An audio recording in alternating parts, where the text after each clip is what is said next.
Hello everyone, welcome to Hindi रोचक कहानियाँ channel. आज की कहानी है क्या हुआ वैभवी के साथ।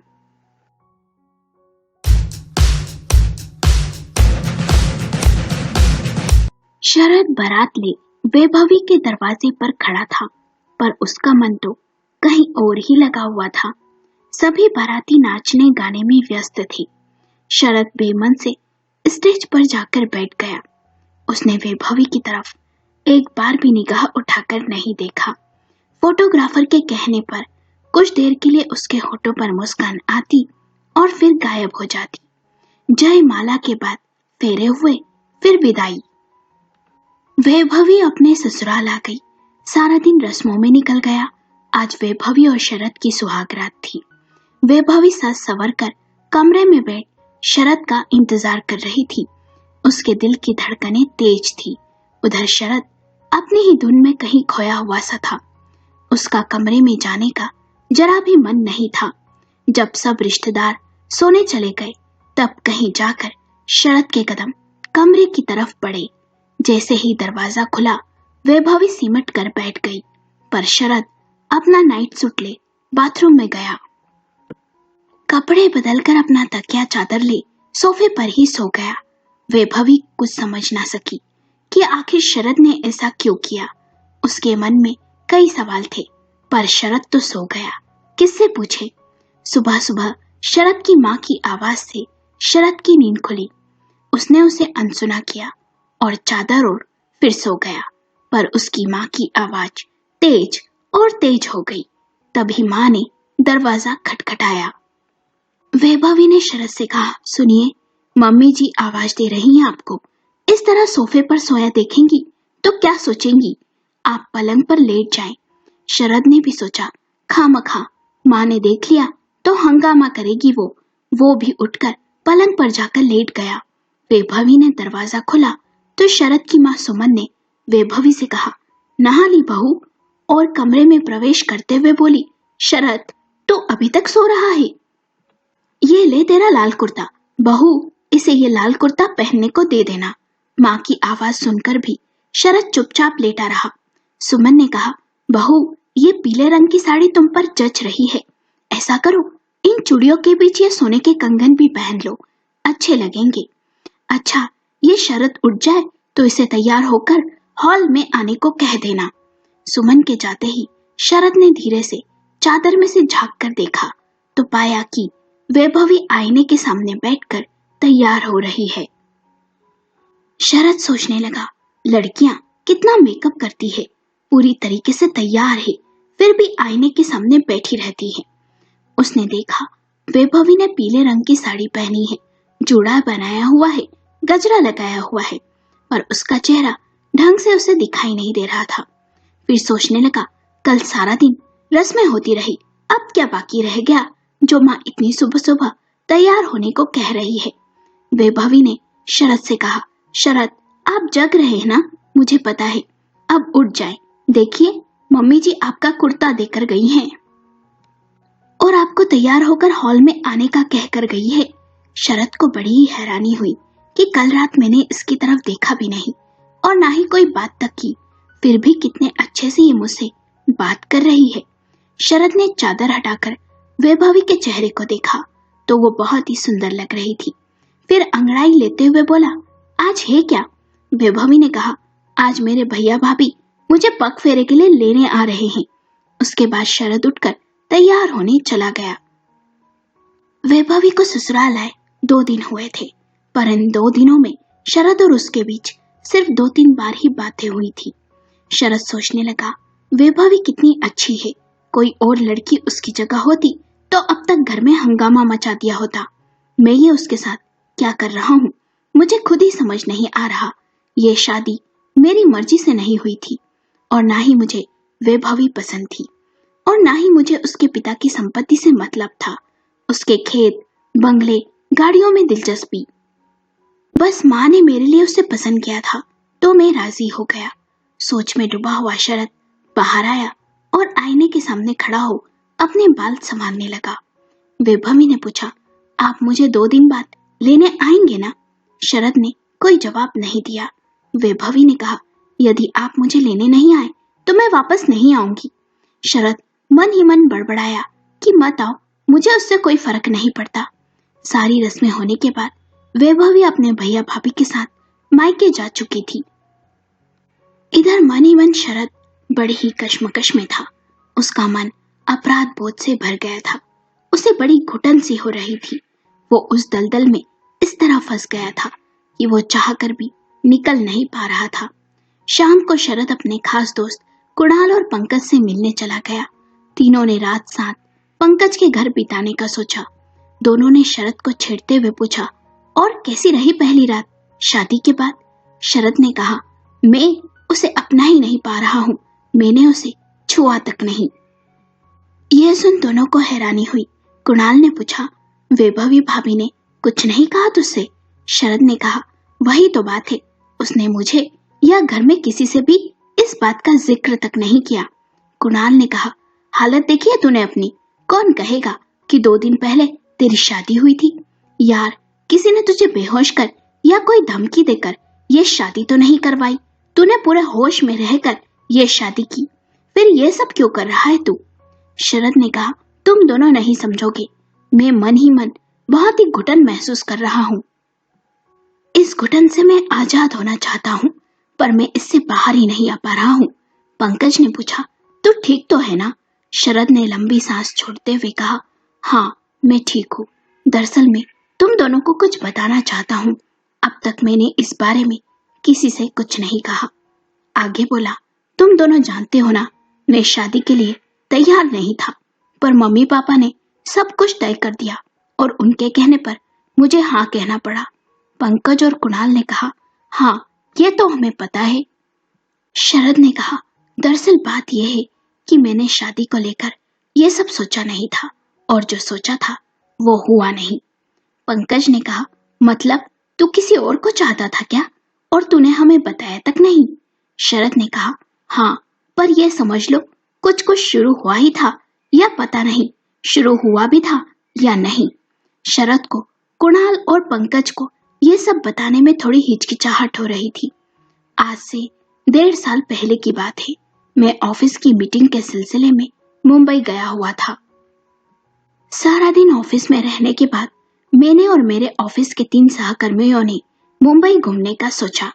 मुंबई का माहौल देख मुझे बड़ी हैरानी हुई।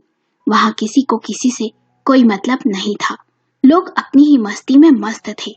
मरीन ड्राइव पर बैठ समुंदर का आनंद लिया, फिर चाय पी, फिर आगे गिरगांव चौपाटी पर बैठ वहां के व्यंजनों का आनंद लेने लगे। तभी मेरी नजर वहां समुंदर के किनारे बर्फ का गोला खा रही लड़की पर पड़ी। उसकी हंसी ने मुझे आकर्षित किया। मुझे ऐसा लगा मैंने उस लड़की को शायद आज सुबह ऑफिस में भी देखा था। कुछ देर बाद हम पानी पूरी खाने गए ठेले पर। वहां वो लड़की भी पानी पूरी खा रही थी। उसकी हवा में उड़ती हुई जुल्फें चेहरे पर आ रही थी। उसकी हंसी, उसका अंदाज बोलने का मेरे मन को छू रहा था। मैं उससे दोस्ती करना चाहता था, पर मौका नहीं मिला। रात भर में बेचैन रहा। उसका चेहरा मेरी आंखों के सामने बार बार आ रहा था। मैं मन ही मन सोच रहा था, काश उससे फिर से मुलाकात हो। अगले दिन मीटिंग के दौरान मैंने फिर उसे ऑफिस में देखा। मैंने उसका नाम पता किया तो पता चला उसका नाम जिया है। नाम सुन मेरा दिल धड़क गया। मैंने धीरे धीरे उससे पहचान बढ़ाई। वो इस मीटिंग के सिलसिले में इंदौर से मुंबई आई थी। मीटिंग के बाद 6 दिन की ट्रेनिंग थी। वे 6 दिन मेरे लिए किसी ख्वाब से कम नहीं थे। ट्रेनिंग के वे कुछ घंटे कैसे बीत जाते जिया को देखते देखते मुझे पता ही नहीं चलता। इस बीच हमारी बातें भी होती। ट्रेनिंग के बाद शाम को हम सब कहीं ना कहीं घूमने चले जाते। वो शाम भी क्या शाम थी, मैं शब्दों में बयां नहीं कर सकता। उस लड़की जिया में एक जादू सा था। मैं उसकी तरफ बस खींचा सा जा रहा था। हम सब साथ बैठ खाते, नाचते, मजा करते। मैं सबसे नजरें चुराकर बस जिया को ही देखता रहता। मैंने जिंदगी में बस यही चाहा था, एक अच्छी सी नौकरी जो मेरे पास थी और एक अच्छी पत्नी जो मुझे जिया के रूप में दिख रही थी। पर मैं जिया से कैसे कहूँ, ये मुझे समझ नहीं आ रहा था। इतनी जल्दी किसी लड़की को अपने दिल की बात कहना सही भी नहीं था। यदि वो नाराज हो गई तो इसलिए मैंने उससे अपने दिल की बात नहीं कही। ट्रेनिंग का आखिरी दिन था। उस रात हम सब घूमने फिर से मरीन ड्राइव गए। हमने डिनर साथ किया। इतनी खुशमिजाज, बेबाक, आत्मनिर्भर और आत्मविश्वास से भरी लड़की जिया पर मैं दिलो जान से मर मिटा था। सोचने लगा किस्मत मुझे उससे मिलाएगी भी या नहीं। ट्रेनिंग खत्म होने के बाद अगले दिन सबने काशिद बीच जाने का प्लान बनाया। ये सुन मैंने सोचा चलो एक दिन जिया के साथ बिताने का और मिल गया। उस दिन सब फोटो खिंचवाने में व्यस्त थे। मैंने मौका देख जिया से कहा मुझे तुमसे कुछ बात करना है। तब जिया ने कहा अच्छा कहो, उससे पहले हम बोटिंग कर लेते हैं। कब से मैं इंतजार कर रही थी अपनी बारी आने का। देखो बोट आ गई, सब इंतजार कर रहे हैं। और वो बोट में जाकर बैठ गई। मैंने उससे कुछ कह न सका। मुझे लगा शायद मैं बहुत जल्दबाजी कर रहा हूँ, इसलिए चुप रहा। पंकज ने पूछा फिर क्या हुआ? शरद ने कहा कुछ नहीं। ट्रेनिंग खत्म हुई और सब अपने अपने शहर लौट गए। मैं जयपुर आ गया और जिया इंदौर चली गई। जयपुर आने के बाद भी मेरी जिया से फोन पर बात हो रही थी। मैं इस रिश्ते को थोड़ा और वक्त देना चाहता था, थोड़ा और समझना चाहता था। फिर एक दिन मेरे पास जिया का फोन आया। वो बहुत ही खुश लग रही थी। उसने अचानक से मुझे बताया कि वो पिछले 2 साल से अपने मम्मी पापा को अपने बॉयफ्रेंड से शादी करने के लिए मना रही थी और आखिर वे मान गए। जिया मुझे अपने और अपने बॉयफ्रेंड के बारे में बहुत कुछ बताने लगी, पर मैं तो कहीं और ही खोया था। बस उस दिन मेरा दिल टूट सा गया और उस दिन के बाद से हर लड़की में मैंने जिया को ही ढूंढा। मैंने सोच लिया था कि एक दूसरी जिया ही उस खालीपन को भर सकेगी और इस वजह से मैं शादी को टालता रहा। फिर माँ जिद पकड़कर बैठ गई और वैभवी से मुझे शादी करना पड़ी। कुछ देर कमरे में मौन छाया रहा। फिर पंकज ने कहा देखो शरद, जिया तो चली गई और दूसरी लड़की उस जैसी मिलना मुमकिन नहीं। अब तेरी शादी हो गई है, इस रिश्ते को समय देना होगा। तुझे वैभवी के साथ धीरे धीरे घुलना मिलना होगा और यही तेरे लिए अच्छा होगा। उधर मायके में वैभवी बेहद ही दुखी थी कि आखिर शरद ऐसा व्यवहार क्यों कर रहा है। उसने मुझे छुआ तक नहीं और बात भी सिर्फ उतनी ही कर रहा है जितनी जरूरत हो। घर में सब मेहमान होने के कारण मैंने कुछ पूछा नहीं, पर कब तक ऐसा चलेगा? मायके भी लेने आएंगे या नहीं?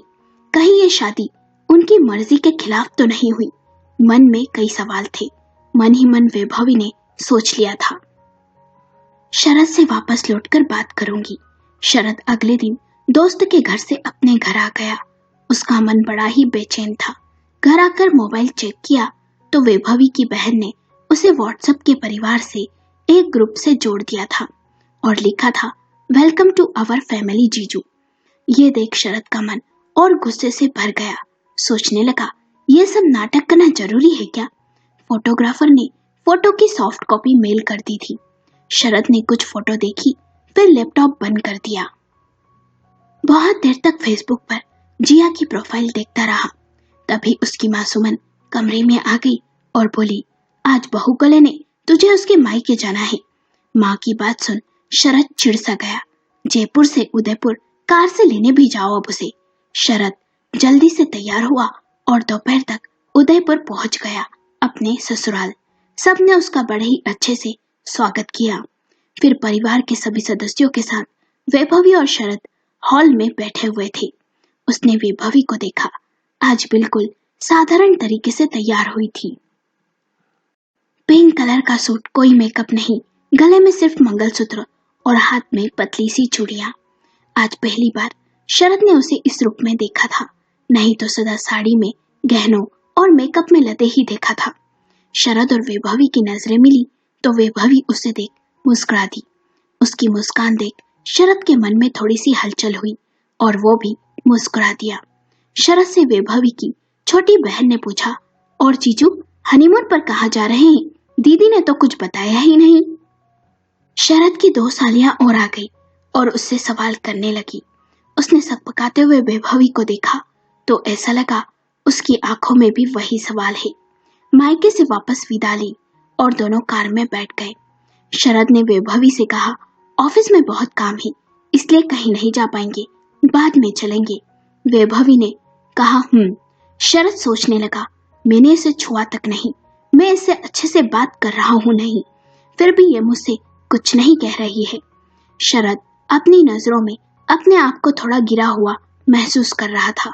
सोचने लगा, बस हूं कहकर रह गई, ना लड़ाई ना झगड़ा ना ही कुछ पूछा, ऐसा भी कौन सा जरूरी काम है। पर वो मौन थी, शांत थी और ये शांति शरद को बेचैन कर रही थी कि वैभवी कोई शिकायत क्यों नहीं कर रही है। वैभवी को मायके से आए 8 दिन हो गए थे, पर शरद को वैभवी और उसके बीच कोई ऐसा लगाव महसूस नहीं हुआ। दूर से देखे तो इस रिश्ते में सब अच्छा था, पर बीच में दोनों के कुछ नहीं। वैभवी ने कोई शिकायत नहीं की, ना ही शरद से कुछ कहा। वैभवी सास ससुर के साथ घुल मिल गई थी, सबका ख्याल रखती। घर का माहौल बहुत ही खुशनुमा सा हो गया था उसके आने से। ये बात शरद भी महसूस कर रहा था, पर यूं लग रहा था बस वे दोनों पति पत्नी के रिश्ते को एक रस्म जैसे निभा रहे हैं। उस दिन शरद फेसबुक पर जिया की फोटो देख रहा था, तभी वैभवी उसके पास आई और बोली, ये साड़ी मैंने ऑनलाइन ली है, कैसी लग रही है। शरद ने कहकर बात खत्म कर दी। वैभवी ने कहा, आप ऐसे क्यों उखड़े से हुए से रहते हैं, मैं आपसे बात कर रही हूँ। वैभवी शरद के सामने आकर खड़ी हो गई। उसने लैपटॉप की स्क्रीन पर जिया की तस्वीर को देखा और सामने खड़ी वैभवी को देखा, फिर बोला, कहो क्या कह रही हो, ऑफिस का जरूरी काम करूं भी या नहीं, बेरुखी से बोला। वैभवी ने कहा, कुछ नहीं, और साड़ी ले कमरे से बाहर चली गई। शरद को बहुत बुरा लगा, वो चाहकर भी जिया को क्यों नहीं भूल पा रहा, ये सोच वो अपने आप को बहुत ही कमजोर महसूस कर रहा था। वैभवी को पत्नी का हक क्यों नहीं दे पा रहा हूँ। दोनों के अब तन मिल गए थे पर मन नहीं। उन खास नजदीकियों के पलों में भी जिया शरद के आसपास ही रहती। शरद का मन करता सब कुछ छोड़कर कहीं चला जाए। कभी मन में आता वैभवी के साथ वो सही नहीं कर रहा है। एक दिन वैभवी ने कहा, चलिए ना, यहाँ पास ही में बहुत अच्छा देवी जी का मंदिर है, वहां चलते हैं। दोनों मंदिर गए। वैभवी ने कहा, चलिए एक सेल्फी लेते हैं। अरे इधर तो देखिए। शरद जबरदस्ती मुस्कुरा दिया। शरद को लगा जैसे वैभवी कुछ कहते कहते रह गई। शरद ने कहा, अब घर चलें, तो वैभवी ने कहा, थोड़ी देर और। वहीं मंदिर की सीढ़ियों पर बैठ गई। बहुत ही सुंदर सा दृश्य था। सामने एक नहर थी, बहुत से फूल, पंछियों की आवाजें। वैभवी ने शरद की आंखों में आंखें डालकर पूछा, मुझसे कोई खता हो गई क्या? आप मुझसे यूं नाराज क्यों रहते हैं? शरद ने नजर नीचे कर कहा, ऐसा कुछ नहीं है। वैभवी ने कहा, दरअसल मेरा एमएससी का 1 साल बाकी है, मैं उसे पूरा करना चाहती हूँ। शरद ने वैभवी को देखते हुए कहा, यह तो बहुत ही अच्छी बात है। यह सुन उसकी आंखों में एक उदासी सी छा गई। उसने कांपते होठों से धीमे से कहा, मैं अपने मायके जाकर अपनी पढ़ाई पूरी करना चाहती हूँ। मैंने मम्मी जी पापा जी से बात कर ली है, वे मुझे भेजने को तैयार है। शरद ने हैरानी से वैभवी को देखा। उसके चेहरे पर दर्द की कुछ लकीरें उभर आई थी। शरद मौन रहा। घर आकर शरद का मन कहीं नहीं लगा। रात को अच्छे से सो भी नहीं पाया। उसे एक बेचैनी महसूस होने लगी। अजीब से सपने सारी रात आते रहे। कभी देखा वो और वैभवी पार्क में बैठे हैं, कभी देखा साथ खाना खा रहे हैं, कभी देखा कि दोनों मंदिर की उन सीढ़ियों पर बैठे हैं और वैभवी कह रही है, मैं अब कभी वापस नहीं आऊंगी। एकदम से ये सुन शरद हड़बड़ा कर उठ गया। देखा तो वैभवी पास में ही सो रही थी। ये तो एक सपना था। शरद सोचने लगा, ये मेरे साथ क्या हो रहा है? मम्मी पापा वैभवी को 1 साल के लिए भेजने के लिए कैसे मान गए? क्या वैभवी सच में चली जाएगी? मैंने उसके साथ सही नहीं किया, इसलिए वैभवी भी मुझसे नहीं जुड़ पाई। इसलिए बिना किसी संकोच के बड़े आराम से कह दिया कि मैं उदयपुर जाऊंगी पढ़ने। सुबह शरद उठा तो उसका सर दर्द से फटा जा रहा था। उसने देखा वैभवी के फोन पर किसी के लगातार मैसेज आ रहे हैं। सोचा जरा देखूं कौन मैसेज कर रहा है। फिर सोचा ऐसे फोन देखना गलत बात है, पर वो अपने आप को रोक नहीं सका। उसने मैसेज देखे। भाभी ने वैभवी को एक मैसेज में लिखा था, कल तुम फोन पर बहुत रोई, तुम्हें इस तरह देख मेरा दिल बहुत दुखी हो गया वैभवी। शरद ने सोचा वैभवी तो मायके जा रही है, वो दुखी क्यों है और रोई क्यों। और ऊपर के मैसेज देखे। उसकी नजर एक मैसेज पर रुक गई जिसमें वैभवी ने अपनी भाभी को लिखा था, मैंने शरद से कह दिया भाभी कि मैं उदयपुर से पढ़ाई पूरी करूंगी, पर उन्हें तो कोई फर्क ही नहीं पड़ा। उनका वैसा ही मुंह बना हुआ था जैसा सदा रहता है। मेरे होने ना होने से उन्हें कोई फर्क नहीं पड़ता है, मेरे बिना भी वे रह सकते हैं। शरद मैसेज पर चुपचाप बैठ गया। मैं खुद भी उसके दूर जाने की कल्पना से कितना बेचैन हो गया। और बेवकूफ मैं उसे ये भी नहीं कह पा रहा कि मैं तुमसे दूर नहीं रह सकता। शरद की मन की गांठ धीरे धीरे खुल चुकी थी। उसके मन में अब जिया की जो जगह थी वो वैभवी ने ले ली थी। वो सोचने लगा, मेरे पास जो है मुझे वो इतना चाहती है, मुझे उसकी कदर नहीं, और जो मेरी कभी नहीं हो सकती मैं उसे पाने का सोच रहा हूँ। पागल हूँ मैं सच में। शरद ने मन ही मन निर्णय ले लिया था कि मैं सब ठीक करके ही रहूंगा। वैभवी किसी काम से कमरे में आई तो शरद ने उसे अपने पास बैठने को कहा। शरद ने पूछा, मुझसे गुस्सा हो क्या? इतने दिनों में आज पहली बार शरद ने वैभवी से इतने अच्छे से बात की थी। उसकी आंखें भर आई। वैभवी ने कहा, नहीं तो। शरद ने पूछा, तो फिर उदयपुर क्यों जा रही हो? यहीं किसी कॉलेज में एडमिशन ले लो। उसने धीरे से वैभवी का हाथ थाम लिया तो वैभवी की आंखों से आंसू बह निकले। वैभवी ने रोते हुए कहा, कहीं से भी पढ़ाई करूं, आपको मेरे जाने से फर्क कहाँ पड़ेगा? शरद ने कहा, मुझे फर्क पड़ता है, प्लीज तुम कहीं मत जाना। कहते हुए शरद का गला रूंध सा गया। वैभवी ने उसका हाथ थाम लिया और रोने लगी। शरद ने उसे बाहों में भर लिया। दोनों की सारी शिकायतें आंसू में बह गई थी। दोनों रो रहे थे और मुस्कुरा भी रहे थे। शरद और वैभवी का रिश्ता दिनों दिन गहराता जा रहा था। शरद ने जिया को वैभवी में खोजना बंद कर दिया था। वो जान गया था दुनिया में कोई किसी की जगह नहीं ले सकता। वैभवी जिया की नहीं और जिया वैभवी की नहीं। सबका अपना व्यक्तित्व है और सबके अपने गुण। किसी में किसी को ढूंढना एक बेवकूफी है। अब वैभवी और शरद में प्यार ही प्यार था, कोई शिकायत नहीं थी। आपको कहानी कैसी लगी हमें अपने विचार कमेंट करके जरूर बताएं। यदि आपको कहानी पसंद आई हो तो वीडियो को लाइक करें, शेयर करें और चैनल को सब्सक्राइब करें।